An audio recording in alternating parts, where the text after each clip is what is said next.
Assalamualaikum warahmatullahi wabarakatuh. Perkenalkan, nama saya Devi Larasati, NIM Bio 221003.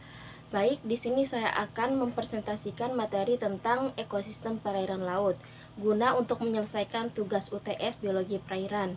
Sebelumnya, saya mengucapkan terima kasih banyak kepada Bapak Ari Ashari SPD MPD selaku dosen mata kuliah Biologi Perairan. Baik, dalam materi ini terdapat 3 poin atau rincian materi yang akan saya bahas. Yang pertama yaitu tentang organisme perairan laut, yang kedua tentang wilayah zonasi, dan yang terakhir yaitu tentang hubungan timbal balik antar organisme. Untuk mempersingkat waktu, langsung saja kita masuk ke materi pembahasannya. Jadi, ekosistem perairan laut adalah ekosistem yang terdapat di wilayah laut dan mencakup berbagai bentuk kehidupan yang hidup di lingkungan air asin. Ekosistem ini meliputi semua organisme baik hewan, tumbuhan maupun mikroorganisme serta interaksinya dengan faktor-faktor abiotik. Nah, untuk materi yang pertama yaitu tentang organisme perairan laut. Organisme perairan laut adalah semua makhluk hidup yang mendiami lingkungan laut dan berperan dalam ekosistem laut yang kompleks dan dinamis. Ekosistem ini tersusun atas dua komponen utama yaitu komponen biotik dan komponen abiotik yang saling berinteraksi dan membentuk keseimbangan lingkungan. Komponen biotik mencakup seluruh makhluk hidup dalam ekosistem laut seperti fitoplankton, zooplankton, ikan, mamalia laut, dan berbagai mikroorganisme lainnya. Komponen ini dapat dibedakan menjadi 3 kelompok, yaitu satu produsen seperti fitoplankton yang mampu menghasilkan makanan sendiri melalui fotosintesis. Yang kedua ada konsumen, yaitu organisme yang memperoleh energi dengan memakan organisme lain, seperti ikan, ubur-ubur, dan paus. Yang ketiga yaitu dekomposer atau pengurai, seperti bakteri dan jamur yang berperan menguraikan sisa-sisa makhluk hidup menjadi zat yang dapat digunakan kembali oleh ekosistem.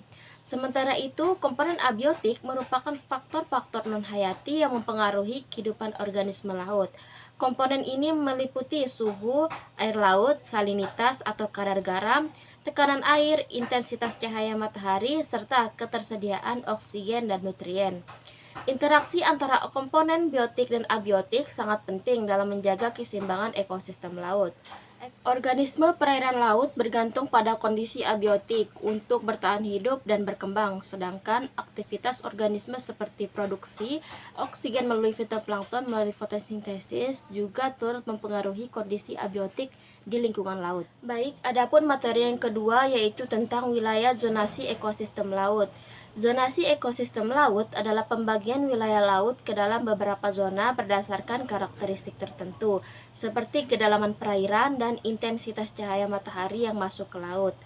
Zonasi ini penting untuk memahami persebaran organisme laut dan adaptasi mereka terhadap kondisi lingkungan yang berbeda.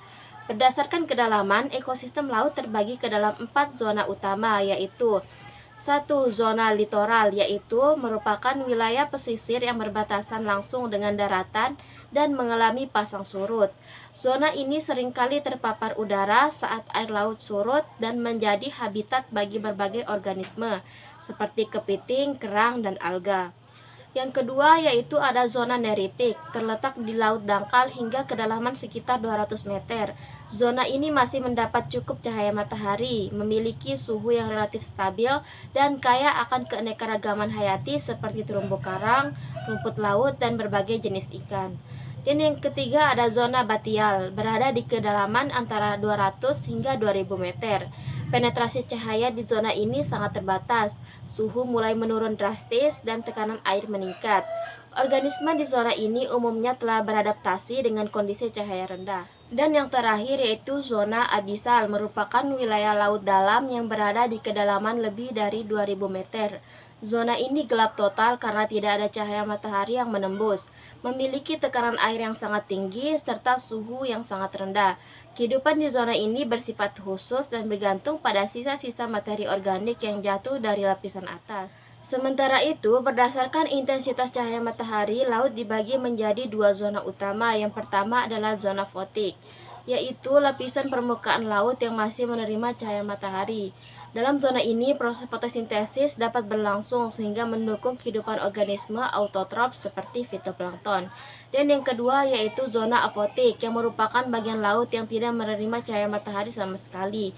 Karena tidak adanya fotosintesis, organisme di zona ini bergantung pada bahan organik yang turun dari zona footik untuk bertahan hidup. Nah, teman-teman, materi yang terakhir yaitu hubungan timbal balik antar organisme. Dalam ekosistem laut, organisme saling berinteraksi membentuk jaringan kehidupan yang kompleks dan saling bergantung. Salah satu bentuk interaksi yang paling mendasar adalah rantai makanan, yang dimulai dari fitoplankton sebagai produsen utama. Fitoplankton dimakan oleh zooplankton, kemudian dilanjutkan oleh ikan kecil, ikan besar, hingga mencapai predator puncak seperti hiu atau paus. Proses ini menggambarkan aliran energi dalam ekosistem laut dan menjadi dasar bagi keberlangsungan hidup berbagai organisme. Selain rantai makanan, terdapat pula hubungan simbiosis, yaitu interaksi antara dua makhluk hidup dari spesies yang berbeda yang hidup berdampingan. Simbiosis ini terbagi menjadi 3 jenis, yaitu yang pertama ada simbiosis mutualisme. Simbiosis mutualisme adalah hubungan yang saling menguntungkan kedua belah pihak. Contohnya seperti hubungan antara ikan badut dan anemon laut, di mana ikan badut mendapat perlindungan dari predator, sedangkan anemon mendapatkan sisa makanan dari ikan badut. Yang kedua yaitu simbiosis komensalisme, yaitu simbiosis komensalisme adalah hubungan di mana satu pihak diuntungkan dan pihak lain tidak dirugikan maupun diuntungkan. Contohnya seperti ikan remora yang menempel pada tubuh hius dan memakan sisa-sisa makanan hiu tanpa mempengaruhi hiu itu sendiri. Dan yang ketiga adalah simbiosis parasitisme, yaitu hubungan di mana satu pihak diuntungkan dan satu pihak lainnya dirugikan. Contohnya seperti cacing parasit yang hidup di dalam tubuh ikan, mengambil nutrisi dari tubuh inangnya dan dapat menyebabkan ikan menjadi lemah atau sakit. Selain simbiosis, dalam ekosistem laut juga terjadi kompetisi, yaitu persaingan antar organisme untuk mendapatkan sumber daya seperti makanan, ruang hidup, atau tempat berkembang biak. Semua bentuk interaksi ini, baik rantai makanan, simbiosis, maupun kompetisi, berperan penting dalam menjaga keseimbangan ekosistem laut. Tanpa adanya interaksi yang seimbang, keberlangsungan hidup berbagai spesies laut dapat terganggu. Kesimpulannya adalah ekosistem perairan laut adalah sistem yang kompleks dan saling bergantung antara organisme hidup dan lingkungannya. Organisme laut berinteraksi dengan komponen abiotik seperti cahaya, suhu, dan salinitas. Zona laut dibagi berdasarkan kedalaman dan intensitas cahaya yang mempengaruhi jenis kehidupan di dalamnya. Hubungan antar organisme seperti rantai makanan, simbiosis, dan kompetisi menunjukkan pentingnya interaksi dalam menjaga keseimbangan ekosistem. Oleh karena itu, menjaga kelestarian laut sangat penting bagi kehidupan di bumi. Baik teman-teman, sekian pembahasan materi dari saya tentang ekosistem perairan laut. Mohon maaf bila ada salah kata. Wabillahi taufiq wal hidayah. Wassalamualaikum warahmatullahi wabarakatuh.